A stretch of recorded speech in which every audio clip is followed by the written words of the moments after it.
ಇವತ್ತಿಂದ ಅಕ್ಷಯಕಲ್ಪಕ್ಕೆ ನಮ್ಮ ಫಾರ್ಮಿಂದ 15 ಲೀಟ್ರಷ್ಟು ಹಾಲು ಹಾಕೋ ಹಂಗಿಲ್ಲ 10 ದಿನ. ಕಾರಣ ಏನು ಅಂತಂದರೆ, ಹಿಂದ್ಗಡೆ ಕಾಣ್ತಿದೆಯಲ್ಲ ಹಸುಗೆ ತೈಲೇರಿಯಾ ಅನ್ನೋ ಕಾಯಿಲೆ ಆಗಿರೋದ್ರಿಂದ ಡಾಕ್ಟ್ರು ಇವತ್ತು ಬಂದು ಆ್ಯಂಟಿಬಯೋಟಿಕ್ ಇಂಜೆಕ್ಷನ್ ಕೊಟ್ಟೋಗಿದ್ದಾರೆ. ಸೊ ಇದು ಹಾಕಿರೋದ್ರಿಂದ 10 ದಿನ ಹಾಲು ಕೊಡೋ ಹಂಗಿಲ್ಲ ಅಕ್ಷಯಕಲ್ಪಕ್ಕೆ.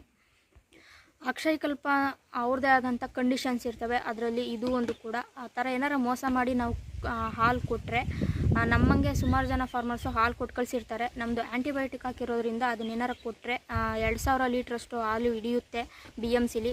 ಈ ಹಾಲು ಏನಾರ ಮಿಕ್ಸ್ ಆದರೆ ಆ್ಯಂಟಿಬಯೋಟಿಕ್ಕು, ಸೊ ನಮಗೆ ಪೆನಾಲಿಟಿ ಬೀಳುತ್ತೆ. ಅಷ್ಟು ಜನ ಫಾರ್ಮರ್ಸು ಎಷ್ಟು ಲೀಟ್ರ್ ಹಾಕಿರ್ತಾರೆ ಅವೆಲ್ಲ ನಾವೇ ಕೈಯಾರೆ ದುಡ್ಡು ಕೊಡಬೇಕಾಗುತ್ತೆ. ಸೊ ಹಾಗಾಗಿ ಇದೊಂದು ಕಂಡೀಷನ್ ಇದೆ ಅಕ್ಷಯಕಲ್ಪದ್ದು.